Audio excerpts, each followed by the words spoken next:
गावकरी म्हणजे बोरीगावचे का बाहेर गावचे? बोरीचे. मग आता तुम्ही ती सभा पाहताय, हा, काय सांगाल? काय नाही, कल्पना काळे निवडून येते? निवडून 100%. बर, म्हणजे बोरीगावचा चांगला प्रतिसाद आहे. जवळजवळ 100% प्रतिसाद आहे. आता काही लोक मिळाली का असं काही नाहीये, विभागून मत होतील प्रत्येक. आता थोडंफार विभागून जाणारच ना, किती नाही म्हणलं तर 10-20% मतदान बाहेर होणारच. बरं, आता जर ओव्हरऑल जर इलेक्शन पाहिलं, माऊली खंडाळ्यांची पत्नी देखील आहे. ते आयात केलेला उमेदवार आहे ना माऊली खंडागळे. आहेत आहेत. हा, बाहेरचा उमेदवार आहे. मांजरवाडी आपल्या गटात कुठे आहे गाण्यात? त्यांनी त्या गटातून लढायला पाहिजे. हा, त्यांनी त्यांच्याच गटातून लढायला पाहिजे होतं. इकडे का आले ते? आता त्यांचा प्रश्न आहे ना, आपण त्याला काय सांगू शकतो त्यांना? म्हणजे हा जरा सोप्पा आहे काय मतदारसंघ, त्यांना असं वाटतं? त्यांना असं वाटतं हा सोपा मतदारसंघ आहे का सोप्पा? नाही, आताच्या वेळेस नाही सोपा. कसं काय? नाही, अवघड आहे आताच्या वेळेस प्रश्न त्यांना. कारण ते ह्या गाण्यात उभे असते तर गोष्ट म्हणजे इकडं ते गाव असतं मांजरवाडी तर ठीक होतं. आता हे खोडत बोरी गट हे आहे ना गट, वैभव काळ्यांची काय ताकद आहे फुल ताकद आहे. आहे? सरपंच म्हणून त्यांच्या पत्नी कसं काय काम करतात? 1 नंबर काम आहे. काही गटतट असतात ना गावामध्ये? नाही असतात ना, प्रत्येक गावात येते. राजकारण करतात का काही? नाही, राजकारणाचं काय, प्रत्येकाला मदत करतात. काय काय विकास कामं केली सांगता येतील? रस्त्यांची कामं केली ना आमच्या इकडे भरपूर. गोरेगाव व्यवस्थित आहे, हा, व्यवस्थित आहे, काही तक्रार नाही. काहीच तक्रार नाही. मग किती टक्के राहतील गावकरी? गावकरी 80-90% राहणार.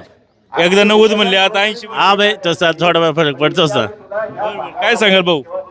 नाही, काय नाही, विजय यांचाच आहे. कल्पना काळे यांचाच विजय आहे. होणार विजय? हो, विजय होणार त्यांचा. त्यांचं नेतृत्व आम्ही सर्व गावांनी या पंचक्रोशीतील सगळ्या लोकांनी स्वीकारलेलं आहे. त्यांच्या विकासाचं काम आज चालू झालेलं नाही, त्यांचं विकासाचं काम 5 वर्षापूर्वी चालू झालेलं आहे, ज्यावेळी ते सरपंच म्हणून निवडून आलेले आहेत. आदर्श सरपंच आहेत.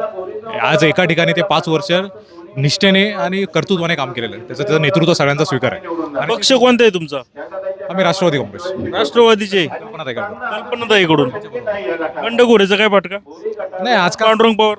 नाही, तो त्यांचा प्रश्न आहे. आता जसं कसं आहे, आता आजच्या दृष्ट्याला पांडुरंग पवार म्हणा किंवा माऊलीशेठ खंडागळे म्हणा, खरं सामान्य लोकांची एकनिष्ठा या शब्दावरची त्यांचा विश्वास राहिलेला नाही.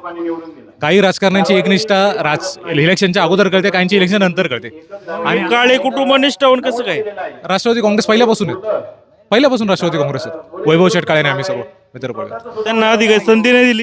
हा, पक्षाने कधी संधी नाही दिली? नाही, प्रत्येक स्टेप बाय स्टेप जावं लागतं ना. तुम्हाला पहिल्यांदा गावचा अनुभव घ्यायला लागतो, तुम्हाला प्रशासनाचा अनुभव घ्यायला लागतो. तुम्ही डायरेक्ट म्हणाल मला झेडपीला उभारायचं, झेडपीला असं शक्य होत नाही ना. त्याच्यामुळे त्यांना गावचा प्रशासनाचा चांगला अनुभव आहे. 5 वर्ष जो उमेदवार उभा आहे तो पूर्ण सुज्ञ आहे आणि मतदार सुद्धा सुज्ञ आहेत आजकाल. त्याच्यामुळे कोण किती नाही ते एकनिष्ठ आहेत, कितींची एकनिष्ठा कुठे पणाला लागले हे सगळं मतदार सुज्ञ आहेत आणि सगळ्यांना कळतंय. मी सांगायचा मुद्दा मगाशी, जे उमेदवार आहेत आजकाल, मी तुम्हाला सांगतो, एकनिष्ठेवरच्या सगळ्यांचा विश्वास उडालेला आहे. ओके, काही उमेदवारांची एकनिष्ठा इलेक्शनच्या अगोदर कळते, इलेक्शन नंतर कळते. आम्हाला सुज्ञ समजतो, काहींची एकनिष्ठा इलेक्शनच्या अगोदरच आम्हाला कळालेली, कारण यांच्या सगळ्या उड्या मारायचं काम चालू आहे. त्याच्यामुळे मतदार सुज्ञ आहे, मतदार त्यांना त्यांची जागा व्यवस्थित दाखवून देणार. जय श्री खंडागळे आणि कल्पना काळे, काय बदल जाणवतो, फरक जाणवतो? नाही, आज आम्ही बघणार तर आम्हाला पक्षापेक्षा जो उमेदवार उभा आहे त्याच्याकडे जास्त लक्ष आहे. कोण आपली मतं, आपला प्रश्न सभासदमध्ये मांडणार आहे हे महत्वाचं आहे. आज जरी माऊलीशेठ खंडागळे त्यांच्या पत्नी असल्या तरी माऊलीशेठ खंडागळे सदस्य आतमध्ये सभासदामध्ये जाणार नाही, त्यांच्या पत्नी जाणार आहेत. त्यांची स्किल काय आहे, त्यांचं कसं नेतृत्व कसं आहे, ते कुठले प्रश्न मांडणार आहेत, कुठल्या सुविधा घेऊन येणार आहेत, हे सगळं त्यांच्यावर डिपेंड आहे. त्याच्यामुळे आजकाल पक्षाचं तुम्हाला माहिती आहे, सगळे भरमसाठ पक्ष आले आहेत, मतदार कन्फ्यूज झालेले आहे. त्याच्यामुळे आमचं आता सगळं लक्ष उमेदवारावर आहे. आणि उमेदवाराकडे पाहून डबल ग्रॅज्युएट उमेदवार आहे आमच्याकडे. Double graduate, MA. आहेत, डबल ग्रॅज्युएट. त्यांना शैक्षणिक शास्त्र आणि आर्ट शिक्षणाचा पूर्णपणे अभ्यास आहे. एम.ए. आहेत ते. कल्पनाताई काळे. म्हणजे फक्त कुणाचे नवरा आहे, कुणाचं काय हे न पाहता उमेदवाराकडे पाहू. हो, उमेदवाराची त्याची तात्परता काय, त्याचं शिक्षण काय, त्याचा मागे त्याला प्रशासनाचा किती अभ्यास आहे, हे सगळ्या गोष्टी आजकाल बघायला पाहिजे. निष्ठ कोणाचा नातेवाईक आहे, कोणाची पत्नी, कोणाचा भाऊ, कोणाचा भाई, हे आजच्या दृष्टीने मला वाटतं थोडं बाजूला ठेवून उमेदवार आपले प्रश्न किती पुढे घेऊन जाणार आहे हे सगळ्यात महत्त्वाचं आहे. काय सांगाल तुम्ही? कल्पनाताई वैभव शेठ काळे. जय श्री खंडागळे नाही, कल्पनाताई वैभव शेठ काळे. का पण एवढंच का हट्ट? नाही, हट्ट असा नाही, पण काय होतं, ज्यावेळेस इलेक्शनला आपण सामोरे जातो तेव्हा काही गोष्टी आपल्याला लक्षात घ्याव्या लागतात. म्हणजे फक्त आपण कुणाची तरी पत्नी आहे किंवा कुणाची तरी सून आहे म्हणून आपण त्या व्यक्तीच्या पाठीमागे उभे राहण्यापेक्षा एखाद्या माणसाकडे खरंच कर्तृत्व असेल किंवा त्या माणसाकडे प्रशासन चा अनुभव असेल तर त्या व्यक्तीच्या पाठीमागे उभं राहिलेलं कधी पण चांगलं. कारण समाजाचं प्रतिनिधित्व करताना, समाजाचे प्रश्न मांडताना ज्यावेळेस ज्या व्यक्तीला प्रशासनाचा अनुभव असतो तो व्यक्ती पोटतिडकीने त्या प्रश्नांना न्याय देण्याचा प्रयत्न करू शकतो. समोरचे उमेदवार पण प्रश्न मांडू शकतील ना. तुमचं म्हणणं बरोबर आहे की समोरच्या उमेदवारांचे राजकीय जे उमेदवार उभे आहेत त्यांचा प्रशासनाचा मागचा अनुभव काय आहे? जे सभासद उभे राहणार त्यांचा अनुभव काय? किती वर्ष सरपंच होतं, किती वर्ष पंचायत समिती लढली, किती वर्ष केलेले काय अनुभव काय? वारसा आहे, तुम्ही म्हणताय ते बरोबर आहे. जेव्हा कोणता पण कार्यक्रम असो किंवा काही असो, सुख दुःखाच्या घटना असो, जेव्हा वैभव शेठला फोन करेन किंवा नसन फोन केला नाही तरी वैभव शेठ कायम सगळ्यांच्या सुख दुःखात उपस्थित असतात. तसंच माऊली खंडाकडे येतात ना. तुमचं म्हणणं मान्य आहे, पण जर आपण मॅन टू मॅन जर आपण मार्किंग केलं दोन्ही उमेदवारांचं तर कम्पॅरेटिव्हली जर तुम्ही चेक केलं तर शैक्षणिक दृष्ट्या म्हणा, प्रशासनाला वरती जी पकड पाहिजे त्या दृष्टीने जरी पाहिलं तरी 5 वर्ष कल्पनाताईंनी ज्या प्रकारे आमच्या गावात एकदम सक्षमपणे नेतृत्व केलं अख्ख्या गावाचं, की कशा प्रकारे प्रशासन आपण हँडल केलं पाहिजे, की विकास कामांसाठी काय आराखडा हवा आहे किंवा कुठे काय गरज आहे, हे कोणत्या माणसाला जास्त समजू शकतं की जो माणूस ग्राउंडवरती जास्त फिरलेला आहे, बरोबर की नाही. मग त्याच्यामुळे त्यांचा जो प्रशासनाचा अनुभव आहे आणि त्यांचा जो लोकांमध्ये काम करण्याचा अनुभव आहे त्या जोरावरती आम्हाला असं वाटतंय. नक्कीच ताईंचा अनुभव, शिक्षण आणि कर्तृत्व आहेच, हे कोणा अमान्य करत नाहीये. पण समोरचे म्हणतील आम्हाला आता संधी मिळते, शिकू आम्ही, आम्हाला. ते तुमचं म्हणणं अगदी बरोबर आहे, पण एकाच घरात उमेदवारी जाते, त्यांच्याकडे राजकीय वारसा आहे, त्यांनी काम केलंय समाजासाठी. मग त्यांनी जसं कल्पनाताईंनी शून्यातून वरती जायला सुरुवात केली, त्यांनी पण स्टेप वाईज समाजात कामं करावीत, म्हणजे समाज त्यांच्या पाठीमागे येईल.